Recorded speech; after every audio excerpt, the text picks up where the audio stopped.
Subscribe कीजिए perfect knowledge channel को और साथ ही में बेल आइकन प्रेस कर लीजिए ताकि आने वाले सभी वीडियोस की नोटिफिकेशन आपको मिलती रहे।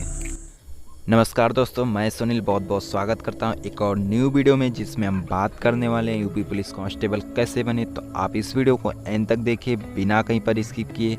इस वीडियो में आपको पूरी जानकारी मिलेगी यूपी पुलिस कांस्टेबल के बारे में। तो सबसे पहले जानते हैं क्वालिफिकेशन क्या होनी चाहिए यूपी पुलिस कांस्टेबल के लिए अप्लाई करने के लिए।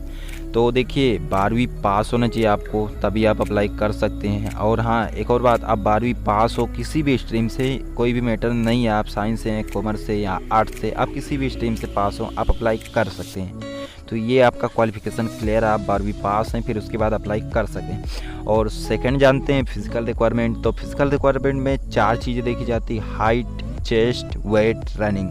तो सबसे पहले जानते हैं मेल कैंडिडेट्स का हाइट रिक्वायरमेंट क्या होता है। तो देखिए जनरल, ओबीसी और एससी कैटेगरी से कोई मेल है और उसका हाइट होना चाहिए 168 सेंटीमीटर। और वहीं पर एसटी कैटेगरी से कोई मेल है तो उसका हाइट होना चाहिए 160 सेंटीमीटर। और अब जानते हैं फीमेल का। तो देखिए जनरल, ओबीसी और एससी कैटेगरी से कोई भी फीमेल है तो उसका होना चाहिए 152 सेंटीमीटर हाइट। और वहीं पर एसटी कैटेगरी से कोई फीमेल है तो उनकी हाइट होनी चाहिए 147 सेंटीमीटर। और अब बात करते हैं चेस्ट कितना होना चाहिए। तो देखिए ये ओनली फॉर मेल है, फीमेल का यहाँ पर चेक नहीं किया जाता, ओनली फॉर मेल है। तो देखिए जनरल, ओबीसी और एससी कैटेगरी से कोई मेल है तो उनका होना चाहिए 79 सेंटीमीटर बिना फुलाए, और 5 सेंटीमीटर उनका फूलना चाहिए चेस्ट। पहले चेक करेंगे 79 सेंटीमीटर होना चाहिए मिनिमम, और उसके बाद 5 सेंटीमीटर आपका चेस्ट फूलना चाहिए, और उसके बाद 84 सेंटीमीटर मिनिमम होना चाहिए फूलने के बाद। और वहीं पर एसटी कैटेगरी से कोई है तो उनका चेस्ट होना चाहिए 77 सेंटीमीटर बिना फुलाए, और उसके बाद 5 सेंटीमीटर कम से कम फूलना चाहिए, जो कि बाद में फूलने के बाद 82 सेंटीमीटर कम से कम होना चाहिए। तो चेस्ट भी आपका क्लियर है। और उसके बाद जानते हैं वेट। तो वेट देखिए मेल के लिए नहीं, ओनली फॉर फीमेल है, और बहुत ज़्यादा नहीं, 40 kg मिनिमम है। कोई भी महिला है तो 40 kg मिनिमम होना चाहिए, और यहाँ पर ये सभी कैटेगरी के लिए है। और अब बात करते हैं रनिंग की। तो रनिंग कितनी करनी होती है। तो देखिए पहले मेल के लिए जानते हैं। तो मेल को 4.8 किलोमीटर दौड़ना होता है, टाइम मिलता है 28 मिनट्स का। 28 मिनट्स में 4.8 किलोमीटर दौड़ना होता है, 4800 मीटर दौड़ना होता है। और उसके बाद फीमेल की बात करें तो फीमेल को 2.4 किलोमीटर दौड़ना होता है, टाइम मिलता है 14 मिनट। और अब बात करते हैं एज लिमिट। तो यहाँ पर मेल और फीमेल का अलग अलग है। तो सबसे पहले हम मेल का जानेंगे। तो देखिए अगर कोई है जो जनरल कैटेगरी से है तो उसका एज लिमिट होगा 18 से 22, और वहीं पर ओबीसी वालों का है 18 से 25, और वहीं पर एससी एसटी वालों का है 18 से 27। इसी बीच में होना चाहिए एज, तभी आप एग्ज़ाम दे सकते हैं, अप्लाई कर सकते हैं, नहीं तो आप नहीं कर सकते। और हाँ, वैकेंसी भी देख लीजिए, वैकेंसी पर डिपेंड करता है, यहाँ पर कुछ कंफर्म नहीं इतना होगा, और भी आपको छूट मिल सकती है।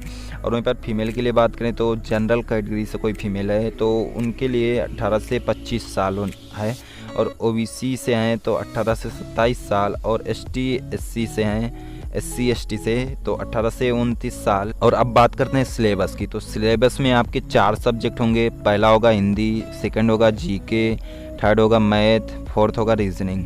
तो इन्हीं 4 सब्जेक्ट से क्वेश्चन आएंगे, और टोटल क्वेश्चन आपके होंगे 150, और जो कि मार्क्स होंगे 150 क्वेश्चन 300 मार्क्स का। और हाँ, एक और बात बता दूँ, ये आप ध्यान में रखना, नेगेटिव मार्क्स भी होते हैं उसमें, नेगेटिव मार्किंग भी होती है। 1/4 की नेगेटिव मार्किंग होती है इसमें। अगर आप एक सवाल गलत करते हैं तो आप 0.50 नंबर कट जाएगा आपका, क्योंकि एक सवाल 2 नंबर का है तो 0.50 नंबर कटेगा आपका। अगर 2 सवाल गलत करते हैं तो आपका 1 नंबर कटेगा। और उसी के बाद बात करते हैं मेडिकल। तो मेडिकल आप कोई वीडियो देख लो, मेडिकल में क्या क्या चेक होता है, उसी हिसाब से आप तैयारी कर लेना। और अभी ज़रूरी नहीं है, अभी भी एक बार देख लो क्या क्या होता है, उसी हिसाब से आप तैयारी करके रखो।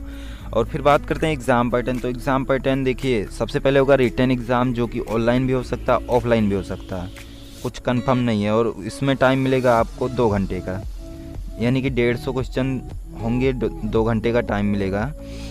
सेकंड होगा डॉक्यूमेंट वेरिफिकेशन, थर्ड होगा फिजिकल टेस्ट, फिर होगा उसके बाद मेडिकल टेस्ट, और री मेडिकल भी होगा। जिनको कोई प्रॉब्लम, छोटी मोटी प्रॉब्लम होती है, उनके लिए री मेडिकल भी होता है। जो फर्स्ट मेडिकल में पास हो जाते हैं उन्हें कुछ नहीं, उनके लिए री मेडिकल नहीं है, पर जो थोड़ा बहुत छोटी मोटी दिक्कत से बाहर होते हैं उनको टाइम दिया जाता है, इतने समय में आप सही करा लीजिए जो भी कमी होती है। फिर उसके बाद आप आइए री मेडिकल के लिए, फिर उनका सिलेक्शन होता है, अगर पास होते हैं तो, और फेल होते हैं तो नहीं होता।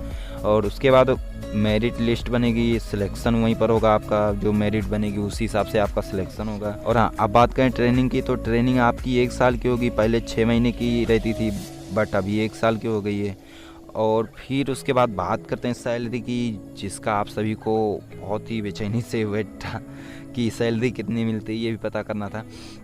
तो देखो यार, सैलरी की बताऊँ ना, तो आप हो सके तो किसी कांस्टेबल से पूछ लीजिएगा कि मैं तैयारी करता हूँ, उसके बारे में ऐसे ऐसे थोड़े बहुत जानकारी लीजिए, उसके बाद सैलरी भी पूछ लीजिए, तभी बताएंगे। आप डायरेक्ट मत पूछना सैलरी कितनी मिलती है। और हाँ, इसलिए मैं नहीं बता रहा हूँ कि सैलरी यार इंटरनेट पर सही नहीं बताई जा रही। यूपी पुलिस कांस्टेबल की 3-4 तरीके से बताई जा रही। मैंने काफ़ी रिसर्च किया सैलरी पर, तो 3-4 तरीके से बताई जा रही। कहीं पर बताया जा रहा 5,200 से लेकर 20,200 तक मिलेगा, कहीं पर बताया जा रहा 28,000 से 42,000 के बीच में, कहीं पर बताया जा रहा 24,000 से 38,000, ऐसे ही बताया जा रहा, जो कि अभी कुछ समझ में नहीं आ रहा कौन सा सही है। तो मेरे ख्याल से आप एक काम कीजिएगा, आप किसी कांस्टेबल से संपर्क कीजिएगा, पूछ लीजिएगा अगर आपको ज़रूरत हो तो, नहीं तो आप वैसे तैयारी कीजिए, सैलरी जो भी होगी अच्छी होगी। और अब बात करते हैं प्रमोशन की, तो प्रमोशन आपकी कहाँ तक होगी। तो देखो, आपकी प्रमोशन 5 बार होगी कंफर्म नहीं, हो सकती है ये मैं कहूँगा।